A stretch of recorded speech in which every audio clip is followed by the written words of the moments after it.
अर्थात जब हम भगवान को लेकर चलते हैं तो हम बंधन से मुक्त ही हुआ करते हैं। संसार में बांधने वाला कौन है और संसार से मुक्त करने वाला कौन है, यदि ये बात समझ में आ जाए तो भी कल्याण हो जाएगा। संसार हमें बंधन में डालने वाला है और भगवान हमें संसार से मुक्त करने वाले हैं। तो प्रश्न ये खड़ा हुआ है कि भगवान को पकड़ लें तो संसार छूटता है और संसार को पकड़ लें तो भगवान छूटते हैं। और हमें तो भाई सांसारिक लोग हैं, सबको लेके चलना है। भाई पत्नी है तो उसे तो पति को भी लेके चलना पड़ेगा, बच्चों को भी लेके चलना पड़ेगा। अब वो पति और बच्चों के कारण दोनों को छोड़कर तो भगवान की शरण में जा नहीं सकती, क्योंकि ये तो गृहस्थ का धर्म भी है कि आप अपने कर्तव्यों का निर्वहन करो। पुरुष अपनी पत्नी अपने बच्चों को छोड़कर, अपने माँ बाप को छोड़कर जा नहीं सकता, जाए तो जाए कहाँ। फिर ऐसा क्या करें कि भगवान भी पकड़ में आ जाएं और संसार भी पकड़ में बना रहे, अर्थात हम समन्वय लेके चलें, दोनों का समन्वय हो, ना संसार के काम बिगड़े, ना लोक परलोक बिगड़े हमारा परलोक, ना लोक बिगड़े ना परलोक बिगड़े। अब हमें कुछ ऐसा करना चाहिए कि लोक भी सवर जाए और परलोक भी सवर जाए। तो लोक और परलोक संवारने के लिए हमें जरा उन लोगों का इतिहास उठा के देखना होगा जिन लोगों ने लोक परलोक दोनों को संवारा है। कौन है वो लोग? अर्जुन। अर्जुन की पत्नी है, अर्जुन के बच्चे हैं, वो पत्नी को भी संभालते हैं, बच्चों को भी संभालते हैं और अच्छे खासे भक्त भी हैं, अच्छे खासे धनुर्धर भी हैं, नाम भी है, पत्नी भी है, पैसा भी है और भक्ति भी है। अब हमें कुछ ऐसा ही करना चाहिए कि हमारे जीवन में सब कुछ बना रहे। क्या करें? देखो, ट्रेन में बहुत सारे डिब्बे होते हैं पर इंजन कितने होते हैं? डिब्बे बहुत होते हैं पर इंजन एक ही होता, हाँ या ना? इंजन एक है, एक इंजन में डिब्बे बहुत सारे हैं, बहुत सारे डिब्बे चलते हैं। किसकी बदौलत चल रहे हैं? हाँ, इंजन की बदौलत। अच्छा, डिब्बे चल रहे हैं इसलिए चल रहे हैं कि वह इंजन से जुड़े हैं, जुड़े हैं कि नहीं? ऐसी कनेक्टिविटी होती है। इंजन से डिब्बा जुड़ा है तो जहां जहां इंजन जाता है डिब्बा अपने आप वहां वहां चला जाता है। अरे डिब्बा की अब इंजन से हटा दो डिब्बे को तो क्या डिब्बा अपने से चल सकता है? डिब्बे का कोई अस्तित्व नहीं है इंजन के बिना। उसी तरह भगवान श्री कृष्ण इंजन है और हम सभी डिब्बे हैं। यदि भवसागर से पार जाना है एक ही उपाय है, इस डिब्बे को भगवान से जोड़ दो। भगवान से जुड़कर जो भी करोगे वह भक्ति ही बनेगा और उससे हम सबका कल्याण ही होगा। भगवान से जैसे डिब्बा इंजन से जुड़ा है, ऐसी आप भी अपने आप को भगवान से जोड़ लो। कुछ भी करो भगवान के लिए करो। किसके लिए कर रहे हैं? एक सज्जन नहा रहे थे, किसी ने कहा क्यों जी, क्यों नहा रहे हो? बोले इसलिए नहा रहे हैं कि बढ़िया साफ शुद्ध होकर के भगवान का पूजन करेंगे। तो नहा रहे हैं भगवान के लिए, तो नहाना भगवान से जुड़ गया तो वह नहाना भी भक्ति हो गई। समझ में आ गया? एक मैया भोजन बना रही थी, पूछा किसके लिए बना रही हो?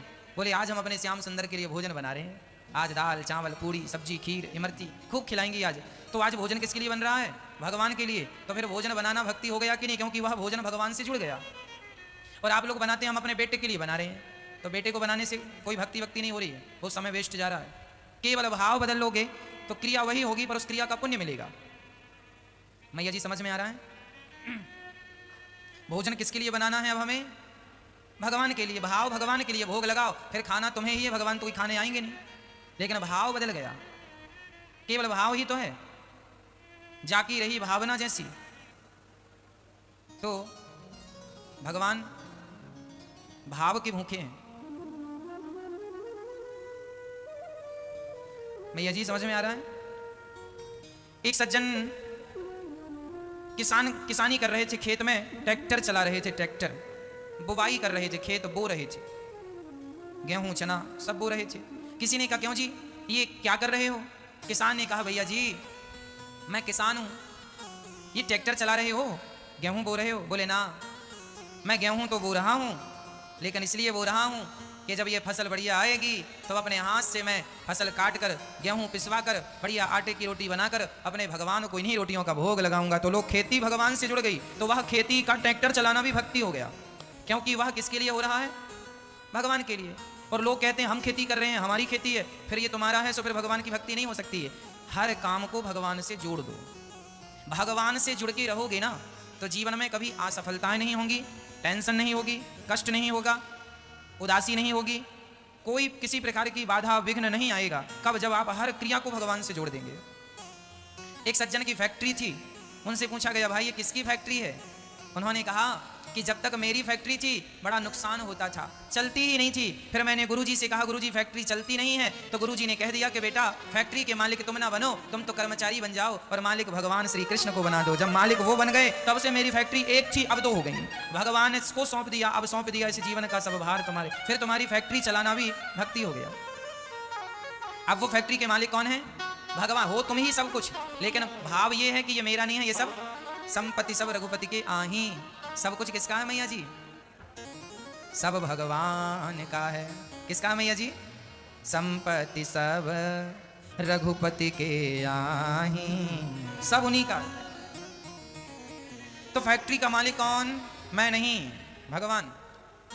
एक आदमी की दुकान थी, कपड़ों की, किराने की, लोहे की, बर्तनों की, लाइट फिटिंग की, मशीनों की इत्यादि, मोबाइल की। सब दुकानदार लोग सुने, मैं सब दुकानदारों के लिए कह रहा हूँ।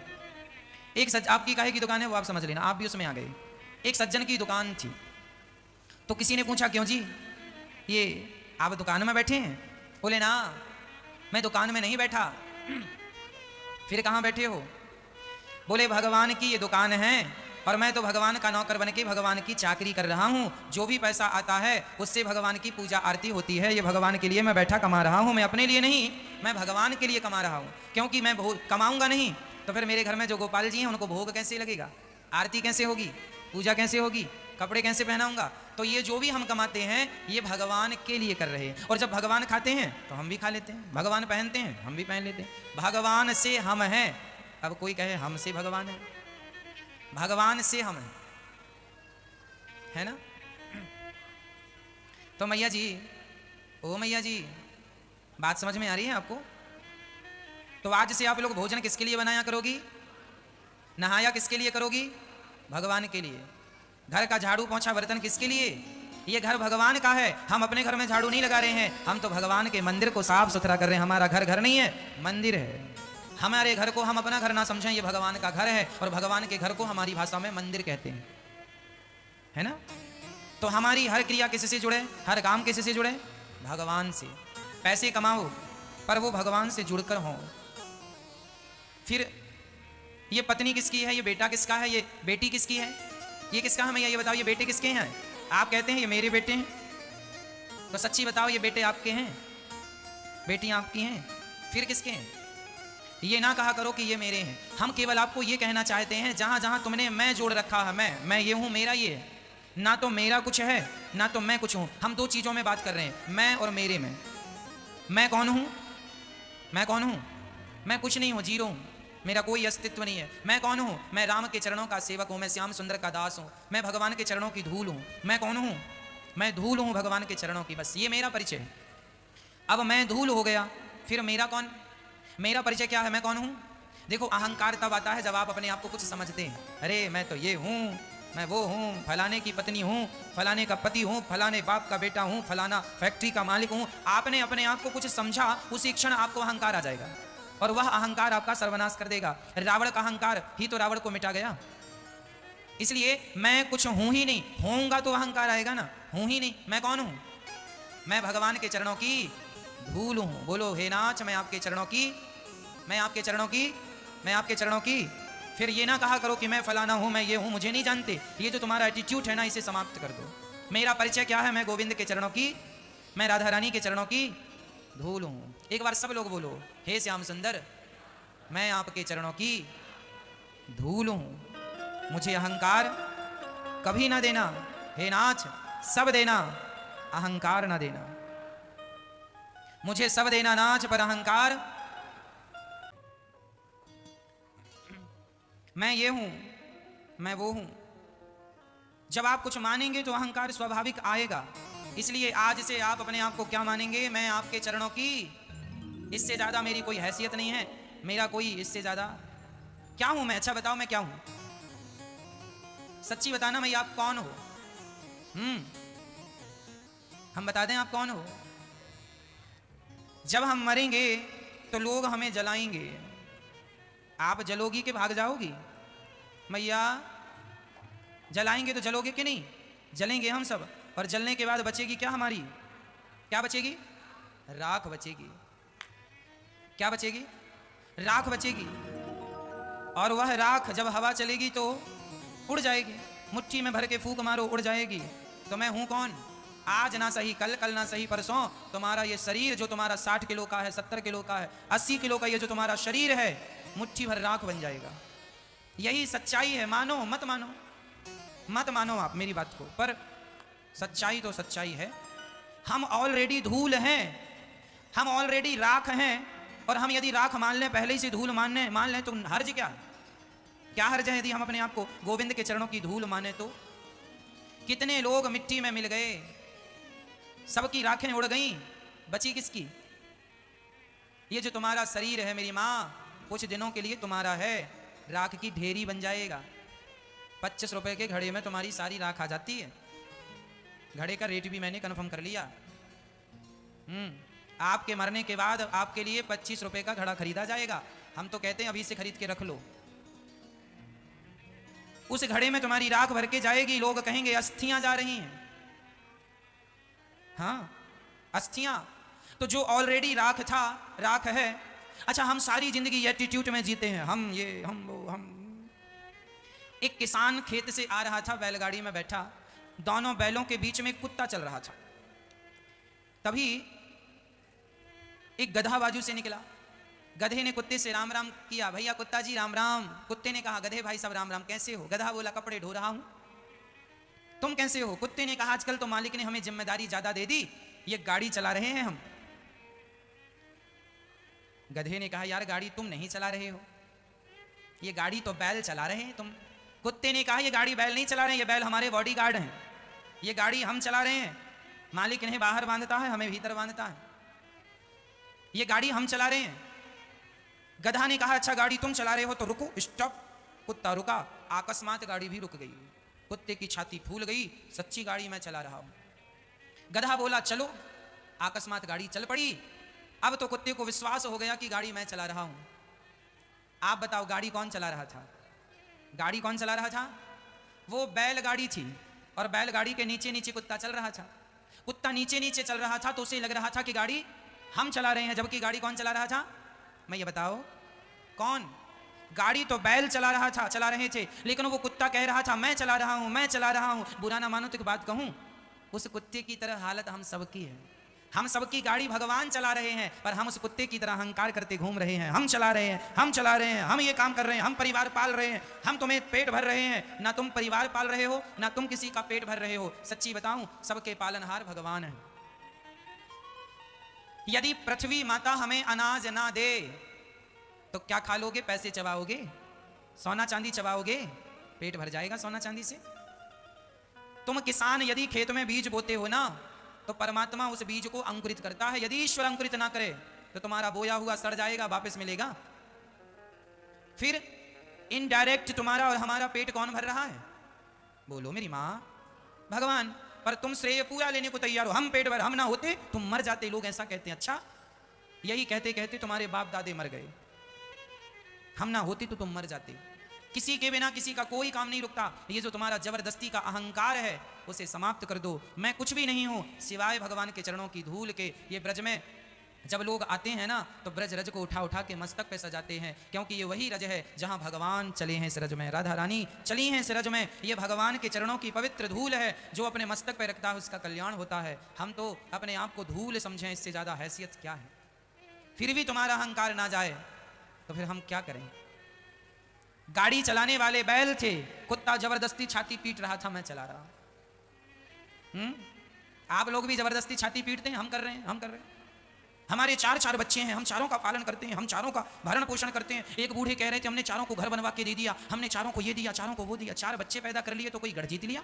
सुअर भी तुमसे ज्यादा पैदा कर लेता, वो तो नहीं गिनाता हमने इतने पैदा किए। तुमने भजन कितना किया ये तो तुमने कभी बताया नहीं। तुमने राम नाम का धन कितना कमाया ये तो बताया नहीं। 4 बच्चे पैदा कर लिया, जीवन भर गाना गाता है। चारों को प्रॉपर्टी दे दी, जीवन भर गाना गाता है। अरे भाई, हर व्यक्ति अपने अपने भाग्य का खाता है, कोई किसी को खिलाता नहीं है। सबको खिलाने वाले इनडायरेक्ट कौन है? ईश्वर है, परमात्मा है। तो हम ये अहंकार सदा के लिए त्याग दें कि हम कुछ हैं, हम कुछ कर रहे हैं, हम किसी को खिला रहे हैं। ये जो हमारा एटीट्यूड है, हम इसे नष्ट कर दें। तो आज से हम पहली सीख ये लें कथा से कि हम कुछ नहीं है, मैं ये नहीं, मैं वो नहीं, मैं सिर्फ भगवान के चरणों की। कौन है आप? बोलिए। हम श्याम सुंदर के चरणों की सिर्फ धूल हैं। अहंकार किसका टिका है? क्या रावण जैसों का अहंकार चला जिनकी लंका सोने की थी? तुम्हारे घर तो माटी के हैं। याद रख सिकंदर के हौसले तो वाली थे, जब गया जमी से तो दोनों हाथ खाली थे। फिर अहंकार नहीं चला किसी का, तुम्हारा और हमारा भी नहीं चलेगा। पहली चीज है अहंकार त्यागना। मैं त्याग दो, मैं कुछ हूं ये भूल जाओ, मैं कुछ नहीं हूं, मैं जीरो हूं। चलो अब आते हैं मेरा। मैं की चर्चा पूरी हुई। मैं और मेरा, ये दो बातों पर हम डिस्कस कर रहे हैं अभी प्रेजेंट में आपसे। मैं की बात हो गई। मैं की क्या बात हुई? कि मैं कुछ नहीं हूं। अब आते हैं मेरे के चक्कर में। मेरा, आप कहती हो ना मैया ये मेरा है, ये मेरा है, ये मेरा, ये मेरा। क्या आपका है ये बताओ? जिसे जीवन भर अपना कहते रहे, क्या वो आपका हुआ? और की तो छोड़ दो, कहते रहे ये शरीर मेरा है, ये हाथ मेरा, ये पाँव मेरा, ये पेट मेरा, ये कंधा मेरा, ये गर्दन मेरी, ये गला मेरा, ये सिर मेरा, ये सब तुम्हारे थे।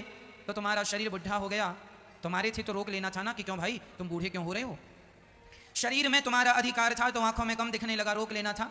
शरीर में तुम्हारा अधिकार था तो पाँव में कमजोरी आ गई, रोक लेना था। शरीर में तुम्हारा अधिकार था तो दांत गिरने लगे, रोक लेना था। शरीर में तुम्हारा अधिकार था तो कान में कम सुनाई पड़ने लगा, रोक लेना था। शरीर में तुम्हारा अधिकार था तो बुढ़ापे में काम कम होने लगा, थकान ज्यादा होने लगी। ये बताओ क्या आपके शरीर में आपका अधिकार है? हाँ या ना? यदि आपका अधिकार था तो आप बुढ़े क्यों हो गए, सदा जवान रह जाते? मैया जी सच्ची बताऊं, तुम्हारे और हमारे शरीर में भी हमारा अधिकार नहीं है। नहीं है ना? सिर में से बाल झड़ने लगे, एक आदमी के बाल ज्यादा झड़ने लगे, चिंतित हो गया, महाराज क्या करूं, बाल झड़ रहे हैं, बाल झड़ रहे हैं। मैंने कहा कितने बाल चाहिए? बोले महाराज जी बाल झड़ रहे हैं। हमने कहा बालों को मत पकड़, झड़ ही जाएंगे। फिर क्या पकड़ना है? राम नाम का धन पकड़ ले। राम नाम की लूट है, लूट सके तो लूट, अंत समय पछताएगा जब प्राण जाएंगे छूट। बाल तो झड़ेंगे ही। कहो मैया जी आपकी चमड़ी एक दिन झूला झूलेगी कि नहीं? बूढ़ी अम्मा को देख लो, अभी जवानी है ना, शरीर आपका ठीक है, जरा बुढ़ापा आने दो, आपकी चमड़ी झूला झूलने लग जाएगी। बूढ़े आदमी की चमड़ी देना लटक जाती है। ये क्या है? ये बुढ़ापा है। जवानी में आदमी सुंदर लगता है और वही आदमी बुढ़ापे में कैसा लगता है? फिर यदि शरीर तुम्हारा था तो बुढ़ापे को आने से रोक लेते ना। कोई रोक सका आज तक कि आप रोक लेंगे? फिर जो लोग कभी आप पर रीझा करते थे, कभी आपकी सुंदरता पर लोग मोहित हो जाते थे, बुढ़ापे में लोग आपको देखना भी पसंद नहीं कर रहे हैं। इसका अर्थ यही है हमारे शरीर पर हमारा कोई अधिकार नहीं। जब हमारा शरीर हमारा ना हो सका तो हमारा परिवार, हमारे रिश्तेदार हमारे क्या होंगे? यही अज्ञान में तुम सारी जिंदगी जीते हो, ये मेरा, ये मेरा, ये मेरा। उनको तो छोड़ दो, तुम्हारा शरीर भी तुम्हारा नहीं है। तो मैं और मेरा, यह दोनों झूठी चीजें हैं। मैं था कुछ नहीं पर मानता रहा, मेरा था कोई नहीं पर मैं मानता रहा, मतलब सारी जिंदगी अज्ञान में गुजारता रहा, गलत फहमी में गुजारता रहा। सारी जिंदगी किस में गुजर गई मैया? किस में गुजर गई? गलत फहमी में। मैया जी एक बात बताऊं, जब आप अपने पापा के पास रहा करती थी ना, तब आप अपने पापा के घर को अपना कहती थी, ये घर मेरा है। एक बहुत बड़ी गलतफहमी से आज मैं पर्दा उठाने वाला हूं, बस ध्यान से सुनते रहना। जब आप अपने पिता के घर में थी तब आप कहा करती थी ये घर मेरा है। विवाह हो गया, फिर उस घर से निकाल दिया गया। बेटा ये तेरा घर नहीं है, तेरा असली घर तो ससुराल है। चलो लड़की को लगा अच्छा है ये घर मेरा नहीं है, क्या हुआ? ससुराल मेरी है। ससुराल गई, ये घर मेरा है, ये घर मेरा, ये घर मेरा। एक दिन पति ने गुस्से में कह दिया चल निकल जा मेरे घर से। कहती थी ये घर मेरा है, आज पति ने कह दिया निकल जा मेरे घर से। अब ये बताओ तुम्हारा घर कहाँ है? बोलो मेरी माँ। मैया जी हाँ बताओ आपका घर कहाँ है? कहाँ है आपका घर? मैया जी आज मन नहीं लग रहा है आपका? फिर ध्यान दे दो मेरी माँ, कथा को डिस्टर्ब ना किया करो, पाप लगता है। तो सारी जिंदगी कहते रहे ये घर मेरा है, ये घर मेरा है। पति ने कह दिया निकल जा मेरे घर से। कहाँ है आपका घर? सच्ची तो यह था, सच्चाई तो यह है कि तुम्हारा कोई घर ही नहीं है। चलो पति ने नहीं कहा कि निकल जा मेरे घर से, भगवान ना करे पति के जाने के बाद बेटा कह दे निकल जा मेरे घर से। यहाँ 200 माताएं रहती हैं, वही माताएं तो रहती हैं जिनके बच्चों ने घर से निकाल दिया। जिस घर को कभी माँ कहा करती थी ये मेरा घर है, आज उसी घर से खुद की औलाद ने, खुद के बेटे ने निकाल दिया। सारी जिंदगी कहते रहे ये घर मेरा है, ये घर। पहले बाप के घर को मेरा मानते रहे, फिर ससुराल को मेरा मानते रहे, फिर ससुराल के बाद हाँ बेटे ने घर बनवा लिया, चलो ये मेरे बेटे का घर मेरा है। बेटे ने भी कह दिया माँ निकल जा मेरे घर से। एक स्त्री सारी जिंदगी गलतफहमी में गुजारती है कि ये घर मेरा। सच्ची कह देता हूँ तुम्हारा कोई घर नहीं है। होए तो बता दो, कब कौन कह दे कि निकल जा मेरे घर से? भरोसा थोड़ी है। तुम्हारा कुछ था नहीं, पर तुम झूठा ही दावा ठोकती चली आई, ये मेरा, ये मेरा, ये मेरा, ये मेरा। इसलिए कहता हूं असली मुकाम तो भगवान के चरणों में हम सभी का। इसलिए भगवान के चरणों को अपना घर समझा करो। हमारा असली घर है भगवान के चरणों में, उनके चरण ही हमारा घर है। कहाँ रहना है? गोविंद के चरणों में रहना, भगवान के श्री चरणों में रहना है। मैं और मेरा मिटा दो, कुछ नहीं है मेरा, मैं कुछ नहीं हूं।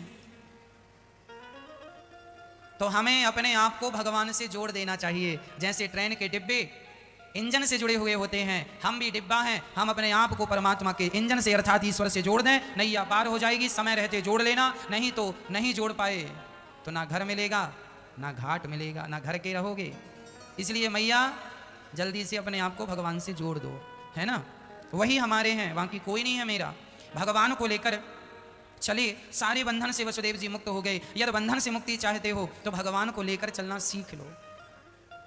सारे ब्रज में उत्सव चालू हो गया, सारे लोग भगवान को देखने लगे, है ना? कितने सुंदर हैं भगवान। भगवान को देखने के लिए जब बधाई, नंद बाबा दौड़ पड़े, मैया बधाई हो, सब बधाइयां देने लगे। तब भगवान को देखने के लिए स्वर्ग से, बैकुंठ से सब भगवान का दर्शन करने के लिए आने लग गए। खूब दर्शन हुआ है भगवान का।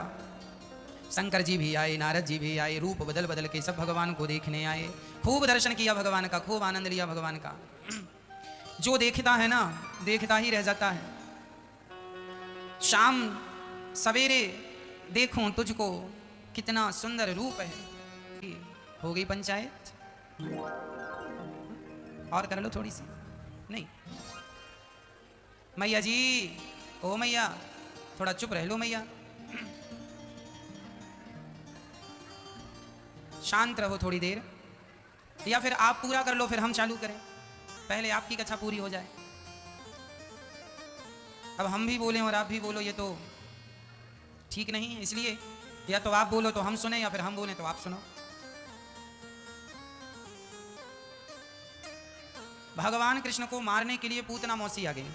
पूतना लोक बालघिनी राक्षसी रुधिरासन जिघांसयापहरये स्तनम दत्वापसद्गतिम। पूतना छोटे छोटे बच्चों को मारती थी। कंस ने भेजा है पूतना को, जाओ जितने बच्चे हुए हैं मार डालो। यहाँ नंद बाबा कंस का कर चुकाने के लिए मथुरा चले, और वहाँ मथुरा से मौसी जी हेलीकॉप्टर में बैठ के गोकुल आई। खुद का उड़ती थी ना ये। आप लोगों के पास हेलीकॉप्टर है कि नहीं? नहीं। पड़ोसी तो कह रहा था बहुत उड़ रहे हो, तो बिना हेलीकॉप्टर के कैसे उड़ते हो आप लोग? आपसे लोग कहते हैं ना कई बार बहुत उड़ रहे हो। ऐसे ही पूतना उड़ती थी, जैसे कभी कभी आप उड़ने लगते हैं।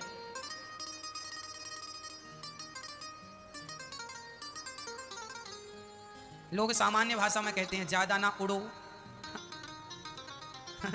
आपने सुनी है भाषा, बहुत उड़ रहे हो। मतलब इनका पर्सनल हेलीकॉप्टर है। कौन सा वाला? एटीट्यूड वाला हेलीकॉप्टर, अहंकार में बैठे उड़ रहे हैं।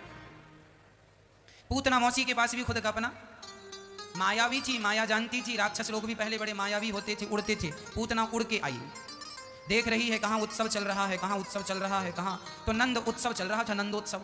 सारे लोग जय जयकार कर रहे थे, नंद के आनंद भयो जय कन्हैया लाल की, नंद के आनंद भयो। हाथी दीना घोड़ा दीना और दीनी पालकी, नंद के आनंद भयो जय। खूब जय जयकार। पूतना बोली जरूर इस घर में कोई छोरा हुआ है। अपना विमान वहीं उतारती है, अर्थात पूतना मौसी उतरती है। बहुत भयंकर राक्षसी थी, बड़े बड़े दांत थे, इतने बड़े, और बाल बिल्कुल चिड़ियों का घोंसला था पूतना का। पूतना का शरीर बिल्कुल कोयले की तरह काला। लेकिन भगवान को जब मारने गई ना, तो बड़ी सुंदर बन ठन के सज धज के गई है। अच्छी बन के गई है, जैसे आप लोग अपनी शादी में अच्छा बन जाते हैं। अच्छा, आप लोग जैसे रियल में हैं वैसे आप दिखते नहीं, और जैसे दिखते हैं वैसे है नहीं। सच्ची है या नहीं? मैं ये बताओ, जब आप अपने गुरुजी से मिलने आते हैं तब आप कैसे होते हैं? ऐसा लगता है आप जैसे धर्मात्मा कोई है ही नहीं, आप जैसे भले लोग कहाँ। लेकिन जैसे ही गुरुजी से मिलके बाहर जाते हैं आप, फिर वही बातें, वही झगड़ा, वही लड़ाई। गुरुजी के सामने धीरे धीरे बात करते हैं, अच्छे से बात करते हैं, संभाल के बात करते हैं। बाकी दुत्कारते हैं, यहाँ कहाँ था। दूसरे के लिए आप अलग व्यवहार करते हैं और गुरुजी के सामने आपका व्यवहार अलग होता। रावण के सिर कितने थे? आपके कितने हैं? रावण के 10 थे, मैं आपके 20 गिना सकता हूं। आप अंदर से कुछ हैं, बाहर से कुछ हैं, यही 2 सिर हो गए। लड़की का बाप जब बेटी का विवाह करने जाता है, लड़का देखता है तो कैसी बात करता, मेरी बेटी तो बड़ी अच्छी है, बड़ी काम करने वाली है, बहुत जिम्मेदार है। जब लड़की का पिता अपने लड़की का हाथ लेकर लड़कों के पास जाता, लड़के वाले के पास जाता, तब उसके बोलने की टोन अलग होती है। और जब उसके बेटे का विवाह होता है, उसके घर लड़की वाले आते हैं, फिर देखो जरा उसकी टोन, उसके एटीट्यूड का तो ठिकाना नहीं रहता। साहब 20 लाख लूंगा, सीधे मुंह बात नहीं करता लड़के का बाप। और जरा उसका बेटा सरकारी नौकरी पे और हो जाए, फिर तो वो उड़ता है,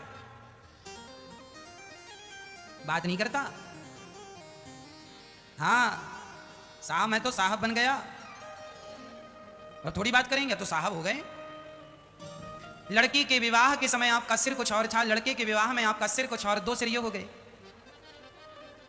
जब आप अपनी माँ से बात करती हो तब आपका मूड कुछ और होता है, और जब सास से बात करती हो मूड कुछ और होता है। जिस मूड में माँ से बात हुई उसी मूड में सास से बात नहीं होती, सास से बात करने का मूड अलग होता है। जिस मूड में बेटी से बात होती है उसी मूड में बहू से बात नहीं होती, चेंज। लोग तुरंत फोल्डर बदल लेते हैं। कुल मिला के सिद्ध यही हुआ, रावण के 10 सिर थे, हम लोग भी गिरगिट की तरह सब बदलते रहते हैं।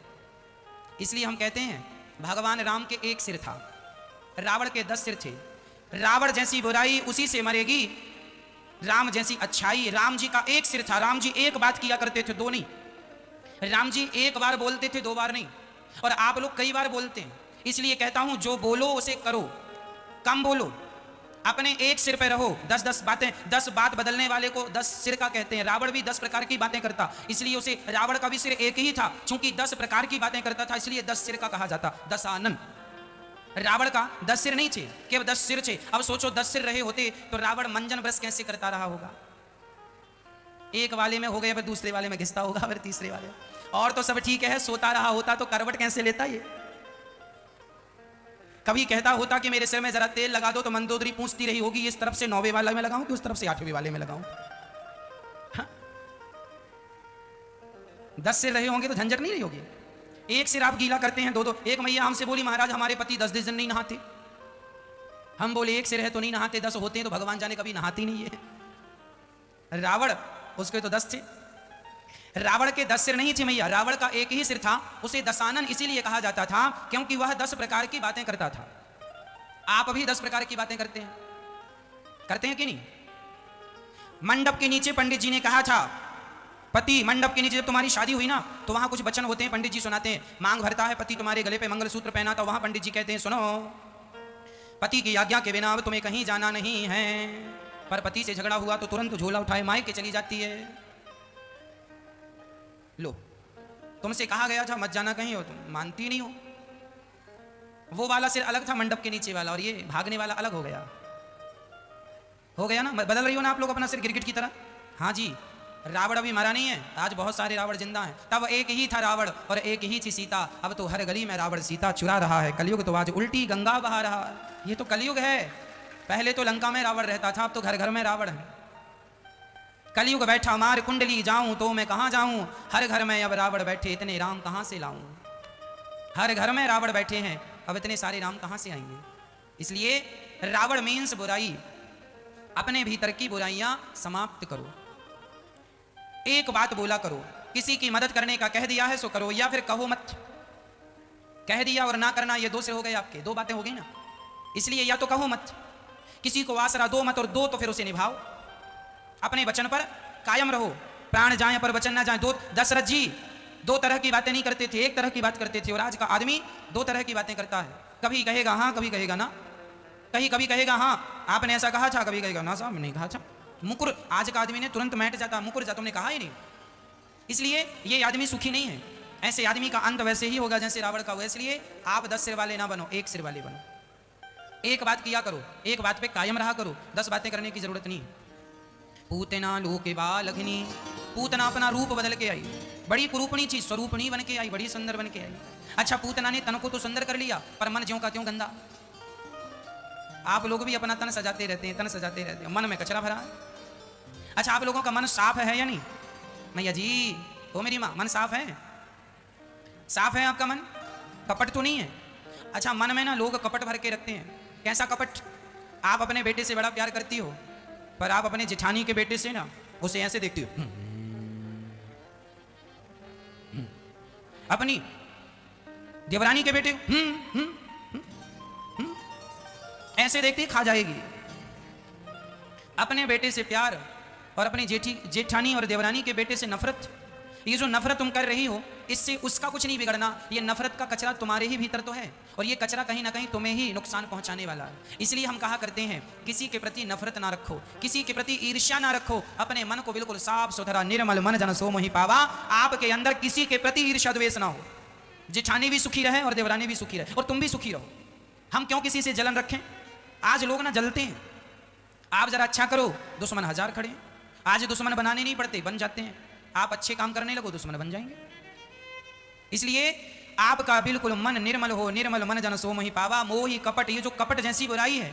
मैया जी आप लोग ना शुक्रवार का व्रत रखती थी पहले, आजकल रखती हो? अच्छा पति पाने के लिए हम बहनें शुक्रवार करती थी, संतोषी माता का। आप लोगों ने किया कि नहीं शुक्रवार का व्रत? नहीं किया? चलो नहीं किया, अच्छा है। जिनने किया है वो उनके बारे में हम आपसे कुछ कह दें। शुक्रवार के व्रत में मैया जी खटाई नहीं खाते थे। एक टाइम पर शुक्रवार के व्रत का भी बड़ा क्रेज हुआ करता था। शुक्रवार का व्रत, जय संतोषी माता। खूब संतोषी माता को पता ही नहीं चल रहा कहां गई संतोषी माता। दिन आए दिन गए। शुक्रवार के व्रत में लोग ना खटाई नहीं खाते थे। हमारी माताएं खटाई, खटाई किसे कहते हैं मैया बताओ? खटाई किसे कहते हैं? नींबू, आम, छाछ, दही, टमाटर, इमली, ये सब खट्टा है। अच्छा बताओ मैया सबसे खट्टा क्या है? इन सब में सबसे खट्टा क्या है? मैया नींद आए तो बता देना, लोरी सुना देंगे आपको। अच्छा बताओ। नहीं लोरी सुना देंगे, आप सो जाना, कोई बात। अच्छा ये बताओ सबसे खट्टा क्या है मैया जी? नींबू। नींबू से खट्टा क्या? आंवला। आंवले से खट्टा क्या? हाँ सबसे खट्टी होती है इमली। इमली का बूटा, बेरी का पेड़, इस जंगल में हम दो से चल कर जल्दी हो गई देर। वही वाली इमली सबसे खट्टी इमली होती है। पर इमली से भी खट्टा कुछ होता है। हमारी माताएं शुक्रवार के व्रत में इमली नहीं खाया करती थी, आम अंगूर नहीं खाया करती थी, इसलिए क्योंकि ये सब खट्टे पदार्थ हैं।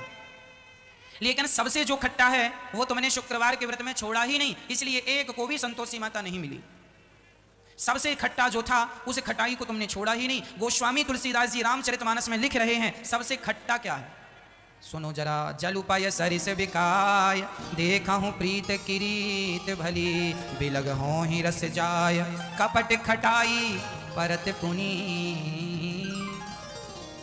दूध में पानी मिलाओ तो पानी भी दूध के भाव बिक जाता है, पर उसी दूध में जरा सा नींबू निचोड़ दो, खटाई डाल दो, तो वह नींबू वह दूध फट जाता है। नींबू इमली की खटाई केवल दूध को फाड़ती है, पर कपट ऐसी खटाई है जो भाई भाई के रिश्ते को भी फाड़ देती है। पति पत्नी के रिश्ते में कपट आ जाए तो रिश्ते फाड़ देती है। नींबू केवल दूध को फाड़ सकता है, पर कपट भाई भाई को फाड़ सकता है। वो कपट तुमने छोड़ा नहीं, नींबू छोड़ के बैठ गए।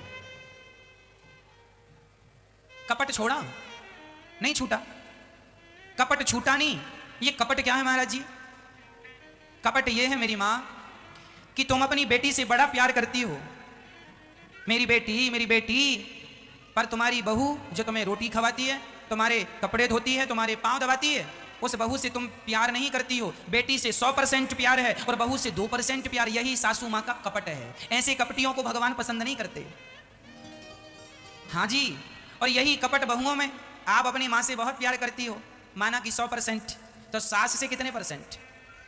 सच्ची बताना दिल में हाथ रख के। हमें और आपको तो पता नहीं है, लेकिन ईश्वर तो बिल्कुल उनका पैरामीटर बिल्कुल फिक्स माप लेते हैं कितना तुम्हारा % बन रहा है। अपनी माँ से बेटी 100% प्यार करती है, लेकिन खुद की सास से करती है, हम कहते हैं करती हैं, हम नहीं मना कर रहे हैं, लेकिन वह माँ वाला प्यार तो सास के साथ नहीं होता। इसलिए तुम्हारे अंदर ये कपट है। मैं नहीं जानता कि किसके अंदर कितना कपट है, देखो आप अच्छे से जानते हैं। इसलिए कहता हूं सब में भगवान को देखा करो, प्यार सबसे करो, सब ईश्वर हैं। तुम्हारी माँ भी भगवान है, तुम्हारी सास भी भगवान है, और तुम्हारा पति भी भगवान है। जेठानी के बच्चे, छोटे छोटे बच्चे सब भगवान तुल्य हैं। ना बच्चों से नफरत करो, ना बूढ़ों से नफरत करो। अरे हम सब मर जाएंगे, थोड़े दिन की जिंदगानी है, प्यार मोहब्बत से जी लो, प्यार मोहब्बत दे दो। ना तुम कुछ बांध के ले जाने वाले हो, ना हम कुछ बांध के ले जाने वाले हैं। इसलिए निष्कपट भाव से जीवन, जो कपट त्याग देता है, सब में भगवान का दर्शन करके जीता है। ना काहू से दोस्ती, ना काहू से बैर, ना दोस्ती ठीक है ना दुश्मनी, सब में समानता का भाव हो। सब में क्या हो? समानता। ज्यादा कम ना हो, थोड़ा बहुत ज्यादा कम चलता है 19-20 पर, बहुत ज्यादा कहां 100%, कहां 2%। ये ज्यादा कपट दिख रहा है आपका। ये कपट जो है ना, क्या होता है मैया, एक्सरा जब हुआ तो पता चला कि कोरोना ने कितना डैमेज किया है। यहां छाती में ना, लंग्स में कफ जम जाता है कोरोना पेशेंट को, और एक्सरे में दिखता है कि बहुत सारा कोरोना जमा हुआ है, लंग्स में कफ जमा हुआ है और सांस रुक गई, आदमी मर गया। उसी प्रकार ईश्वर के पास भी एक मशीन है, वह ये बताती है कि इनके अंदर कपट कितना। ईश्वर स्कैन कर लेते हैं, बिल्कुल पूरा सही सही बता देती है इनके पास कितना। आप लोग कपटी यदि हैं तो कृपया कपट का त्याग कर दीजिए। ये आपके लिए नुकसानदायक है, ना जेठानी के लिए नुकसान है, ना सास के लिए, ना माँ के लिए, ना बहू के लिए, हमारे लिए नुकसान। यही जो तुम्हारा कपट है, यही तुम्हारी मुक्ति में सबसे बड़ी बाधा बनेगा। इसलिए मरने के पहले अपने कपट को डिलीट कर देना अपने भीतर से, और किसी के प्रति कपट ना रखना। अपने बेटे को जरा मलाई डाल के दूध दे दिया, और जेठानी के बेटे को सिंपल दूध दे दिया पानी मिला के, यही तो कपट है। यही कपट है। अपने पति को बढ़िया खीर खवा दी, घी चुपड़ के रोटी खवा दी, और सासी मां को सूखी रोटी परोस दी अचार के साथ, यही तो कपट है। यही तो कपट है। और तुम्हें लगता हम बड़े होशियार हैं, ये सारी होशियारी निकलने वाली है जब ईश्वर का हिसाब किताब चालू होगा। एक एक मिनट का हिसाब है। इसलिए मैया रामचरितमानस में स्पष्ट लिखा है, गाओ मेरे संग, सभी लोग बोलो। निर्मल मन जन सो मोहि पावा, मोहि कपट छल छेद्र न भावा। निर्मल मन जन सो मोहि पावा, मोहि कपट छल छेद्र न भावा। भगवान राम कहते हैं हमें कपट बिल्कुल पसंद नहीं। निर्मल मन जन सो मोहि पावा, मोहि कपट छल, ना कपट ना छल ना छिद्र। ये छिद्र क्या है? निंदा चुगली, जो कि आप दिन भर करते हैं। भगवान को ये कुछ भी पसंद नहीं है, पर आपको तो बड़ा मजा आता है पड़ोसन की बुराई करने में। आपको बहुत पैसे मिलते होंगे, क्यों भैया, बुराई करने में? कितना मिल जाता महीने में आपको? फिर भी 1-2 लाख। हाँ, अच्छा, आप 1 घंटे अपनी पड़ोसन की या सास की या बहू की या जेठानी की बुराई करती हैं तो कितना प्रॉफिट होता है इससे? कितना पॉकेट मनी आता? अरे हमें तो लगा कि आपको पैसा मिलता होगा। नहीं मिलता तो फोकट में काहे समय गवा रहे हो? कुछ मिलना नहीं। अच्छा, हमारी माताओं की एक आदत अच्छी है, 3-3 घंटे पड़ोसन की बुराई करने के बाद जरूर कहेंगी हमें क्या करना है, हमें क्या करना है। जब करना नहीं था तो काहे चूल्हे में जा रहे हो, काहे उसकी बुराई कर रहे हो? क्या मिला तुम्हें? 3 घंटे चले गए तुम्हारे। वो 3 घंटे अपने लिए खर्च किए होते तो आपकी तरक्की हो रही होती, आपका विकास हो रहा होता। आप अपने बच्चों को संस्कार दीजिए, आपका कल्याण करिए। क्या मिल रहा है जमाने की निंदा बुराई करने में? क्यों अनमोल समय गवा रहे हो? सबसे कीमती समय है मैया, ये समय गवा दोगे, ये लौट कर 2000, आज क्या तारीख बताओ? क्या 13 तारीख है? 14, 13 अगस्त चल रहा है ना? हाँ, 13 अगस्त 2021 आज का ये दिन अब लौट के कभी नहीं आने वाला। आएगा आपके वृंदावन में ये गुजारे हुए पल, ये गुजारे हुए लम्हे अब दोबारा लौट कर कब आएंगे? आएंगे तो दूसरे आएंगे, नए आएंगे। ये समय गया, अब ये लौट के वापस आने वाला। इसलिए समय का सदुपयोग किया करो, दुरुपयोग ना किया करो। बच्चों को भी यही सिखाओ। जब बच्चा कहे कि वो फलाना हमारा दोस्त ऐसा करता, उससे बोलो बेटा उसकी बुराई। कई बार बच्चे बुराइयां करना सीख जाते हैं माँ की सुन सुन के। वो अपने फ्रेंड की करता है, सखी अपने सहेली की करती है। ये बच्चों को रोको, बेटा उसकी बुराई से कोई काम नहीं होगा। तुम अपने आप को सफल बनाओ, अपने आप को सफल बनाने में समय लगाओ। किसी की टांग पकड़ के खींचने से अच्छा है उसका हाथ पकड़ के खींचा जाए। टांग पकड़ के, पांव पकड़ के ना खींचा जाए, हाथ पकड़ के खींचा जाए। कोई फायदा नहीं। आज से कसम खाओ कि कभी किसी की निंदा बुराई चुगली में हम उलझेंगे नहीं। हमें नहीं उलझना। हमें समय मिले तो आप रामचरितमानस खोल लो, समय मिले तो कथा सुन लो, समय मिले तो गीता पढ़ लो, समय मिले तो बच्चों को कुछ अच्छी बातें सिखाया करो। गीता का एक श्लोक सिखाया करो। बेटा सुनो, बैठो जरा, जब समय हो तुम्हारे पास तो बच्चों को बिठाओ। बेटा बताओ राम जी की माता कौन है? बच्चा कोई याद नहीं होगा, याद कराओ। राम जी की माँ कौशल्या है। अच्छा, राम जी की पत्नी का नाम क्या है बेटा बताओ? हाँ, नहीं पता ना? सुनो, सीता उनकी पत्नी का नाम। अच्छा, राम जी को 14 साल का वनवास हुआ था बेटा, तुम्हें पता है? आप अपने बच्चों को कुछ बताते नहीं, दिन भर पिज्जा बर्गर मैगी बना बना के खवाते हैं, बिल्कुल लड्डू हो जाता है। शरीर भारी है, बुद्धि बिल्कुल जीरो है, कोई अक्ल तो है नहीं। समय का सदुपयोग कैसे करना है आपको पता ही नहीं, या समय मिला तो सो रहे हैं, पिक्चर देख रहे हैं, सीरियल देख रहे हैं, या फिर पड़ोसन से पंचायत चल रही है। बच्चों को संस्कार देने पड़ोसी नहीं आएंगे, बाद में रोने मत बैठ जाना हमारा बच्चा ठीक नहीं है महाराज, तुमने ठीक क्यों नहीं बनाया, तुम्हारी संतान है। कुम्हार के हाथों में मिट्टी होती है, चाहे वह माटी से चिलम बना दे, चाहे वह माटी से घड़ा बना दे। तुम भी कुम्हार हो मैया, अपने बच्चे को चिलम बना दो या घड़ा बना दो, मर्जी तुम्हारी। चिलम बनाओगी तो स्वयं जलेगा, औरों को जलाएगा। चिलम गांजा पीने की चिलम वो जलती भी है और जो पीता है उसे जलाती भी है, और घड़ा स्वयं भी ठंडा रहता है, जो पीता है उसका जल वो भी ठंडक को प्राप्त करता है, शांति को प्राप्त करता है। बच्चे को बनाना, चिलम बनाना, घड़ा बनाना मर्जी माँ बाप की। तुम अपने हाथ से मिट्टी, बच्चे माटी होते हैं, उस माटी को कैसा आकार देना है तुम्हारी मर्जी। लड़कपन में, बाल्यकाल में लापरवाही करोगी, जीवन के आखिरी समय पर खून के आंसू रोने पड़ेंगे, पानी के आंसू खत्म हो जाएंगे, फिर खून वाले रोना पड़ेंगे। जाग जाओ, नहीं ये बातें तुम्हें बताने वाला भी कोई नहीं मिलेगा। बच्चों को बिठाया करो, अच्छी बातें बताया करो। हर बात गूगल में नहीं होती, कुछ बात गुरु परंपरा से मिलती हैं, वो सिखाओ, बताओ। श्री भगवान पूतना मौसी रूप बदल के पूतना लोके वालघिनी राक्षसी। भगवान ने देखा, नेत्र बंद कर लिए, क्योंकि कपट था। उठाती है, स्तन पान कराती है। भगवान ने कहा थोड़ा सा दूध है, मौसी जी का जरा सा दूध पी लिया, जरा सा जहर था, जहर पी लिया।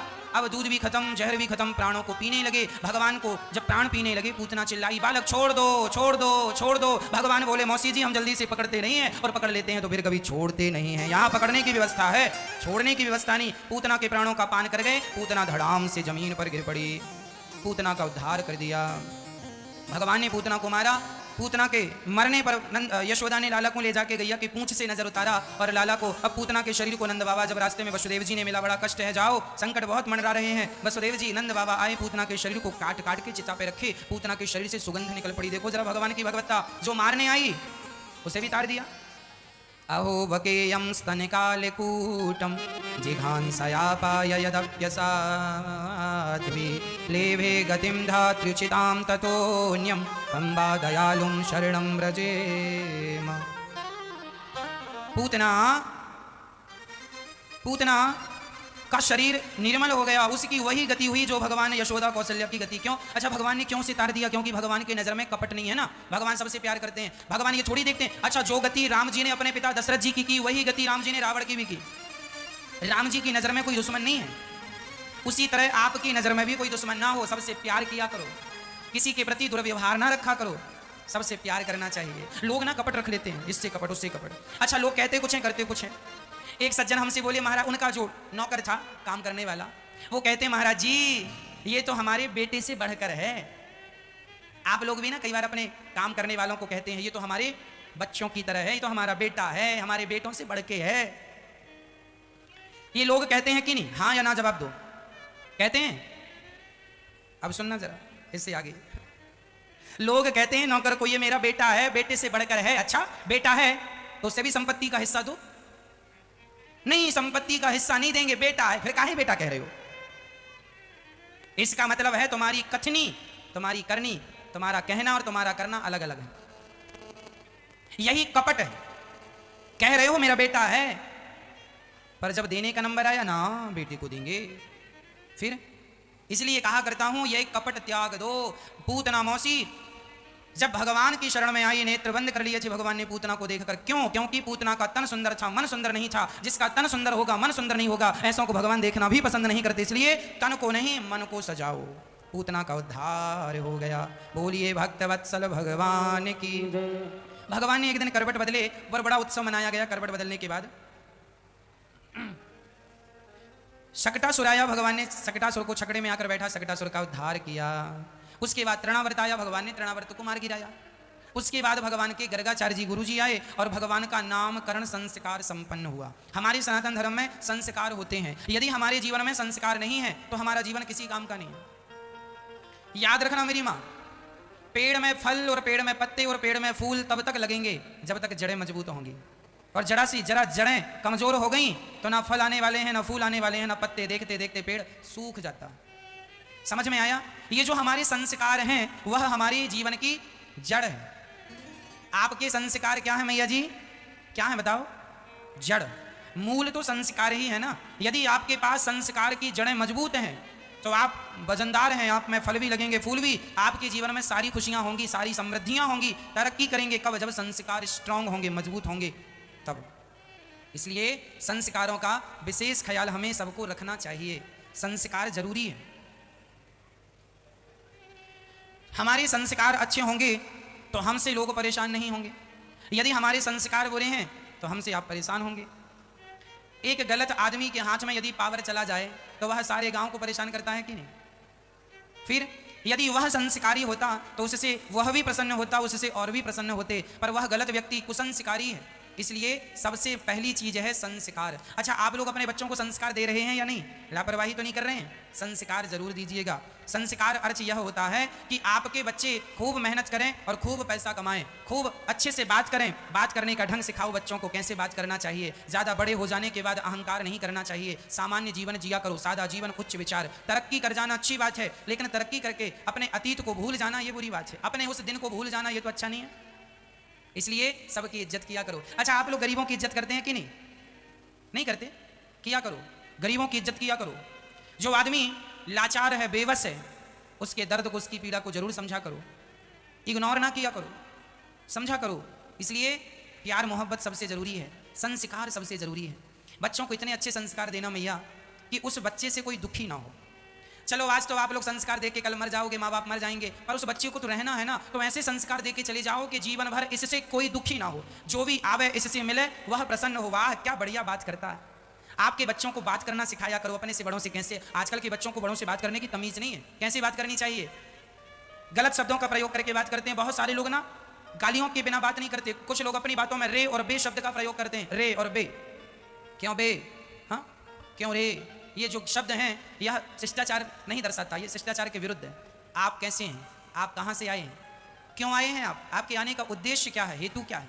इसलिए बच्चों को सबसे पहले तरीका सिखाओ बोलने का, कैसे बोलना है। बड़ों को कैसे प्रणाम किया जाता है, जरा चरणों में लेटकर प्रणाम किया जाता है वो सिखाओ। आजकल के बच्चे अपने माँ बाप को प्रणाम करना नहीं जानते, घुटनों के पांव छूते हैं। आपका बेटा आपके घुटनों के पांव छूता है। आपके बेटे ने सिर रख के चरणों में प्रणाम करने के संस्कार आपसे पाया ही नहीं। जब आप ही नहीं किसी के पाँव पड़ते ठीक से, तो बच्चे वही तो सीखते हैं जो आप करते हैं। सच्ची बताना, आपके बच्चे कैसे पाँव पड़ते हैं आपके? पूरा सिर झुकाते हैं जमीन पे, हाँ या ना? मैया बोलो मेरी माँ, नहीं झुकाते। अरे फिर क्या सिखाया आपने अपने बच्चों को? क्या सिखाया? बेटा पेट भर लेना, बस पेट भरने की विद्या दी है आप लोगों ने। ये तो कुत्ता बिल्ली भी सिखाते हैं। ये तो सुअर भी अपने बच्चे को सिखा जाता है, ऐसे खाना है तुझे, ऐसे पेट भरना है। चिड़िया भी अपने बच्चे को सिखा देती है, ऐसे खाना है। हाँ, और तुमने भी केवल पेट, बेटा पेट भर लेना। कैसे भी क्या, मेहनत से भरना, ये भी सिखाओ। बेईमानी ना करना बेटा, 2 रोटियां कम। आप लोग ना अपने बच्चों को ये क्यों नहीं सिखाया करते कि बेटा तुम्हें भ्रष्टाचार नहीं करना है। आपका बेटा सरकारी नौकरी में चला गया तो वहां पे कई लोग, बहुत सारे लोग, सबको नहीं कह रहा हूं, पर बहुत लोग भ्रष्टाचार करते हैं और उनमें से आपके ही बच्चे हैं। क्यों नहीं सिखाते कि बेटा तुम बड़े पद में चले गए हो, सारा देश तुम्हें देख रहा है, तुमसे बड़ी उम्मीदें हैं, बड़ी अपेक्षाएं हैं, विश्वास टिका है लोगों का तुम पर, और तुम ही भ्रष्टाचार करोगे तो बताओ लोग विश्वास किस पर करेंगे? क्यों नहीं सिखाते अपने बच्चों को? बच्चों को सिखाओ, अच्छी पढ़ाई करो, अच्छे पद पे जाओ, अच्छी पोस्ट पे जाओ, खूब पैसा कमाओ, परंतु बेटा गलत ना करना किसी के साथ। बेईमानी का ना खा लेना। गलत ढंग से कमाया हुआ 1 रुपए भी, यदि हमारे 1 करोड़ रुपया है मेहनत के, मैया सुन लेना, यदि मेरी मेहनत का मैंने 1 करोड़ रुपया कमाया और यदि मैंने बेईमानी का 1 रुपए कमा के उसे 1 करोड़ में मिला दिया, तो वह जैसे चिंगारी, इतनी सी चिंगारी सारा ढेर जला के राख कर देती है। तुम्हारी ईमानदारी की कमाई भी यदि इतनी सी बेईमानी मिल गई उसमें, सारी कमाई, सारी जिंदगी तबाह ना हो जाए तो कह देना आज लोगों के पास धन बहुत है पर शांति नहीं है। कारण यही कि बेईमानी का खा रहे हैं, ईमानदारी का नहीं है। किसी के गला काटने का खा लिया, किसी के लूट लिया, भ्रष्टाचार। गरीब आदमी बोला साहब जी जरा यहाँ साइन कर दो, हमारा ये काम रुका पड़ा, चलो 2000 लाओ। गरीब आदमी, मजदूर आदमी कहाँ से 2000 लाएगा? पर आप बड़ा परेशान करते हैं। वह मेहनत मजदूरी करता, पसीना बहाता, 2000 लाता, आपको देता और आप एक साइन करने का 2000 मजदूर से लेते हैं। अरे कम से कम हैसियत तो देख लिया करो कि वो देने लायक है। उसका खाओगे तो तुम 2000 बचा लोगे। ये 2000 जो वो कमा के तुम्हें दे रहा मेहनत करके, इससे तुम्हारे बीवी बच्चे खुश रहेंगे? सोचा है कभी? ईमानदारी से खाया करो मेरे भाई। बेईमानी का तो करोड़ हमें नहीं लेना, ईमानदारी की हमारी बासी रोटी अच्छी है। नमक रोटी खाओ पर ईमानदारी की खाओ। कह दो अपने पतियों को साहब जी बेईमानी ना किया करो, कह दो जरा लोगों को बेईमानी ना किया करें। कितनी बेईमानी है। सरकारी कोई भी सड़क में खड़ा हो जाए आदमी, किसी को भी रोक के पैसे वसूलने लग जाता है। कोई रोक टोक नहीं है किसे, कैसी बात करनी है। जरा सा पावर सरकार ने दे दिया, लोग अपने पावर का दुरुपयोग करने लग जाते हैं। आपकी गलती ना होने पर भी कई बार पुलिस वाले आपसे पैसा वसूल लेते हैं। फिर और उनको लगता है कि हम बहुत बड़े आदमी हो जाएंगे, बहुत पैसा। अरे पत्नियों, आप रोका करो अपने पति को। पत्नी वही है जो अपने पति को पतन से बचाए। आप अपने पति से कहा करो, बच्चों आप अपने पिता से कहा करो, कि पापा, पिताजी, पतिदेव मेहनत की कमाएंगे, मेहनत की खाएंगे, गलत ना किया करो। सोचो कि सारा भारत हमारा ईमानदारी से रहने लग जाए, जीने लग जाए, तो बताओ हमारे भारत का नक्शा बदल जाएगा कि नहीं? कोई भ्रष्टाचार ना हो, सब ईमानदारी से खाएं कमाएं। फिर देखो किसी का 1000 रुपए गिरा हो रास्ते में ना, उसे कोई नहीं उठाएगा उस दिन, जिस दिन तुम्हारे अंदर ईमानदारी आ जाएगी। उठा इसलिए लेते हो क्योंकि खोपड़ी में बेईमानी घुसी पड़ी है। तुम्हारे बाप दादों ने यही सिखाया, तुम्हारा रक्त ही बेईमान है, इसलिए बेईमानी जो करते हैं हम उन्हें कह रहे हैं अच्छे लोग, आप लोग बुरा ना मान जाना।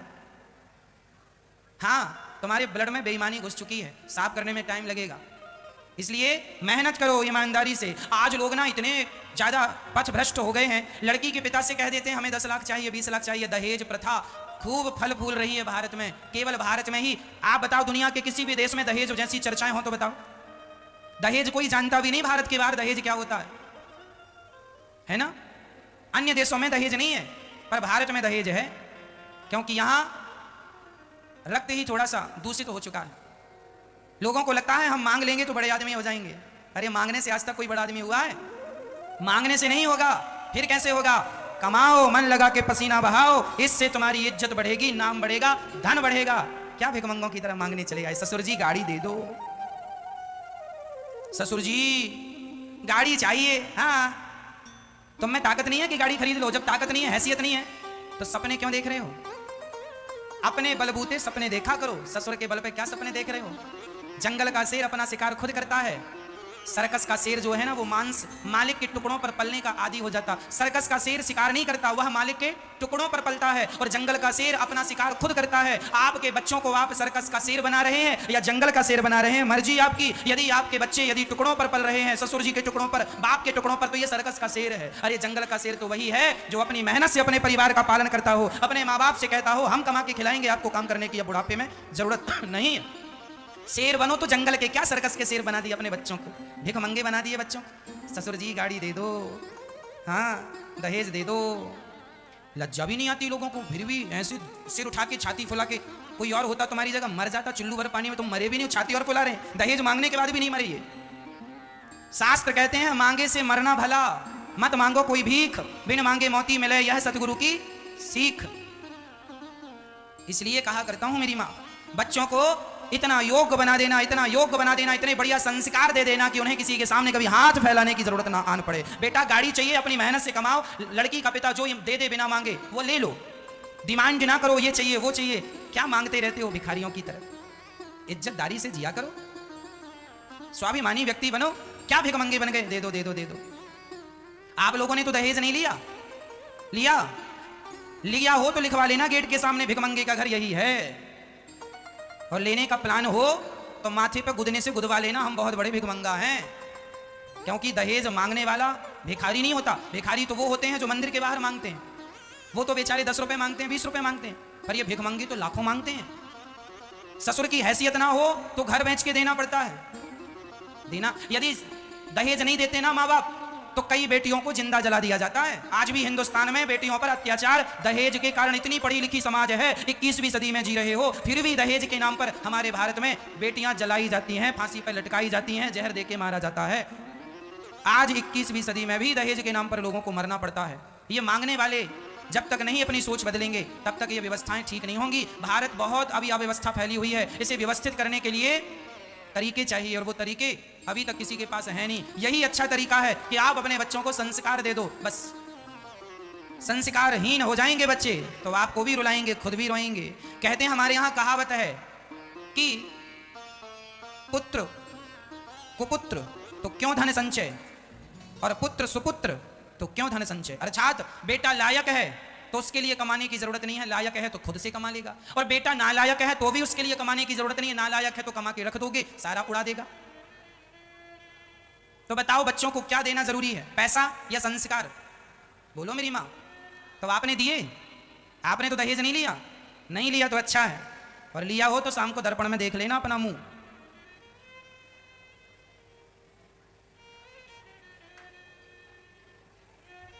नेम प्लेट के सामने जरूर लिखवाना जो हमने कहा है। एक लड़की के घर में बारात आई, उसका विवाह था, तैयार होकर दुल्हन सजी, हाथ में मेहंदी रचाए बैठी थी। मंडप के नीचे लड़के ने कह दिया कि हमें गाड़ी चाहिए।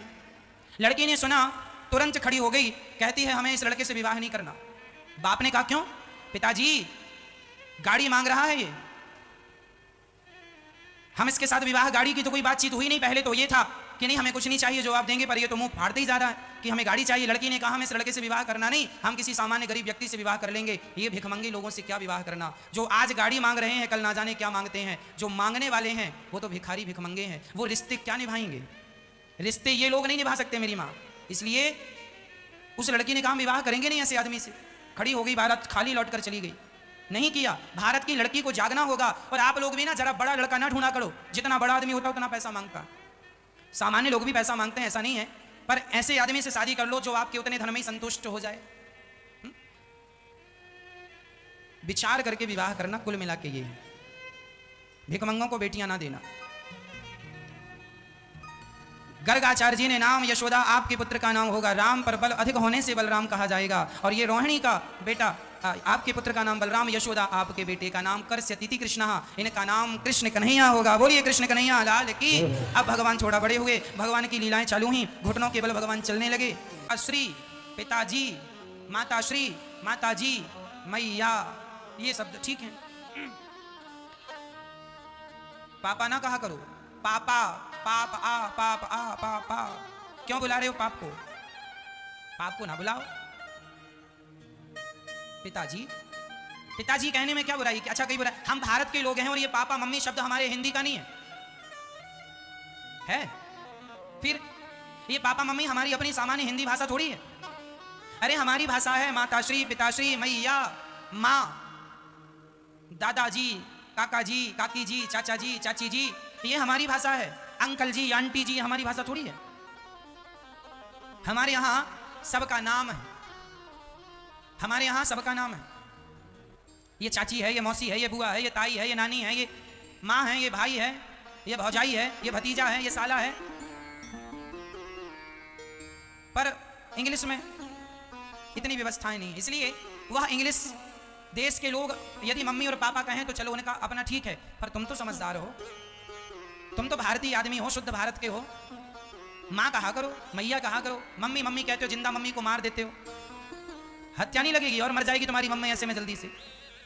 मम्मी मम्मी कह रहे हो, किसी को कह दो मर जा मर जा मर जा, मर ही जाएगा वो। तो मम्मी मम्मी मम्मी मम्मी का क्या अर्थ है? मम्मी मम्मी मरो मरो जल्दी मरो, उसमें हम डालें फिर तुम्हारा इंतजार कर, वो मम्मी है। काहे? मैया कहो, कमी है क्या भारत में शब्दों की? माँ कहो, मैया कहो, पापा पापा क्या लगा रखा है? और पापा से भी एडवांस डैडी। पिताजी कहो, मुंह बिगड़ रहा है क्या पिताजी कहने में? भारतीय लोग अपनी सनातन संस्कृति को आप ही छोड़ देंगे तो बताओ फिर तुम्हारी संस्कृति का पालन कौन करेगा? कौन पड़ोसी देश आएंगे? अमेरिका के लोग आएंगे? अभी भारत में ट्रंप जी आए थे, अमेरिका के राष्ट्रपति, पिछली बार। उनको स्वामी विवेकानंद जी बोलना चाहा तो उनसे विवेकानंद बोलना नहीं आया। हाँ या ना? स्वामी विवेका, और क्या बोल गए उल्टा सीधा। विवेकानंद जी कहना नहीं आया। भारत का आदमी, हिंदी सबसे कठिन है, 52 अक्षर है, इंग्लिश में ओनली 26 अक्षर है। इसलिए हम भारतीय लोग, अमेरिका के लोग इंग्लिश बोलते हैं, वो उनकी मातृभाषा है। तुम्हारी मातृभाषा इंग्लिश नहीं है, तुम्हारी मातृभाषा हिंदी है। तुम हिंदी में अच्छे लगते हो, इसलिए हिंदी हम वतन है हिंदोस्तां हमारा। अपनी भाषा से प्यार करना सीखो। चाइना के लोग अपनी चाइनीज भाषा का प्रयोग करते हैं, वो इंग्लिश नहीं बोलते। जापानी लोग इंग्लिश नहीं बोलते, वो अपनी जापानी भाषा में, जापानीज भाषा में बात करते हैं। सबकी अपनी अपनी भाषा है। एक भारत का आदमी है जो इंग्लिश के पीछे पड़ा है। हिंदुस्तानी हिंदी बोलने में तुम्हें क्या घट रहा है? इसलिए ये तो हमारी भाषा है, बचपन से सिखाया गया। इंग्लिश का भी ज्ञान हो आपके पास, अच्छा है, ज्ञान होना अच्छी बात है, पर सामान्य व्यवहार में हमें अपनी भाषा का प्रयोग करना चाहिए। आज से कौन कौन बेटा अपनी माँ को मम्मी ना कह के मैया कहेगा? जरा आज से ही हमें बता दो, कौन कौन मैया शब्द का प्रयोग करेगा अपनी माँ के लिए? हाथ उठाओ। क्या कहेंगे अपनी माँ को? मैया कहेंगे, मम्मी नहीं कहेंगे। आज से अपने पापा को पापा नहीं पिता कहेंगे, पिताजी। क्या कहेंगे? पिताजी। या पिताश्री, क्या कहेंगे? पिताश्री, पिताजी कहिए, ठीक है।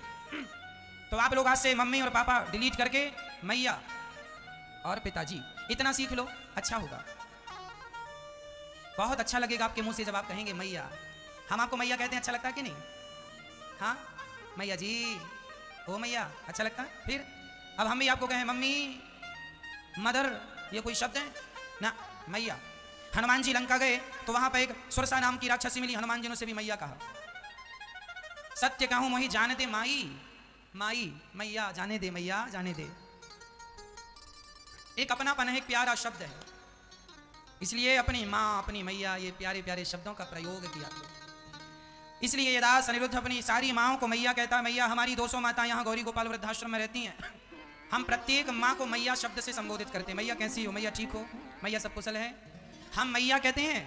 और आप सभी को भैया कहते हैं। भैया जी ठीक है, भैया जी ठीक है, भैया जी, मैया जी, भैया जी, मैया जी। हम ना अंकल नहीं कहते किसी को, आंटी नहीं, हमारे सिखाया ही नहीं गया हमें अंकल आंटी, और ना हम सीखना चाहते हैं, और ना हम किसी को ये सिखाना चाहते हैं। आंटी और अंकल में कोई अपनापन नहीं है, ये फॉर्मेलिटी की भाषा है।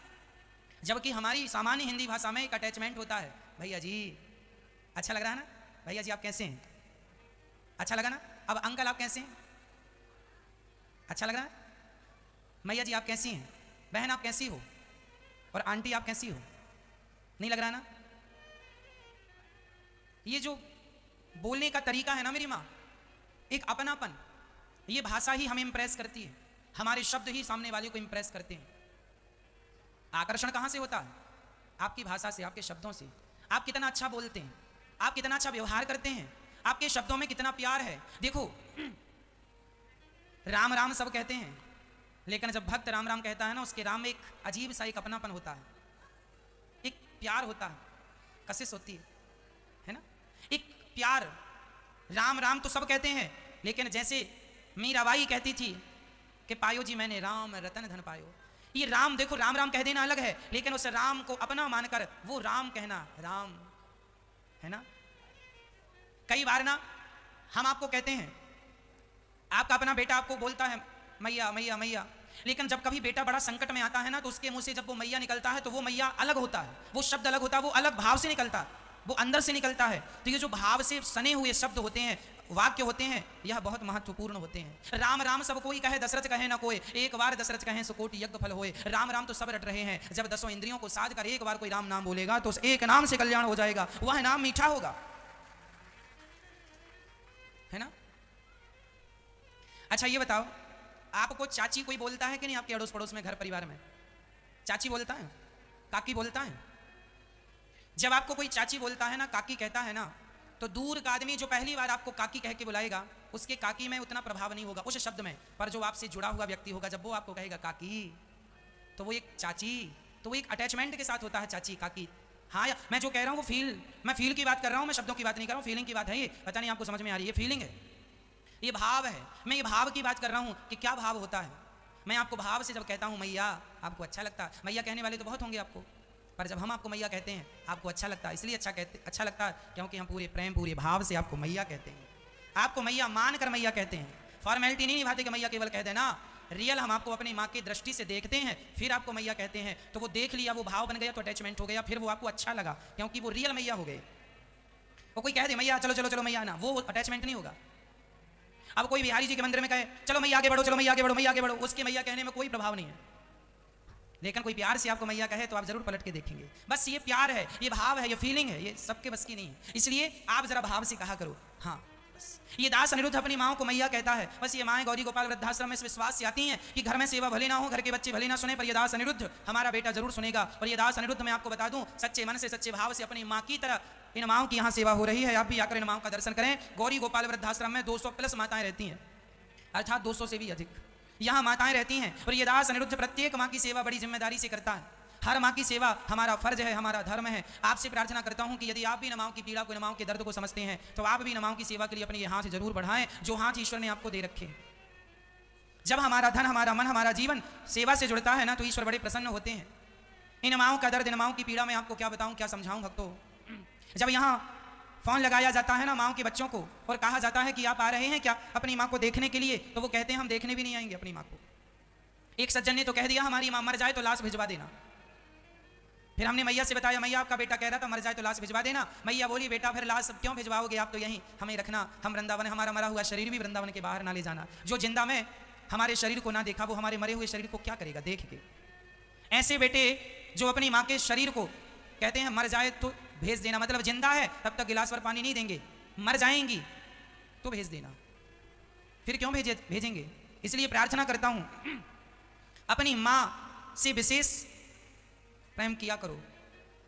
पिता से थोड़ा कम प्रेम, पिता से भी प्रेम होना चाहिए, पर पिता से ज़्यादा माँ से प्रेम करो, क्योंकि हमारे ऊपर पिता से ज़्यादा माँ का ऋण होता है।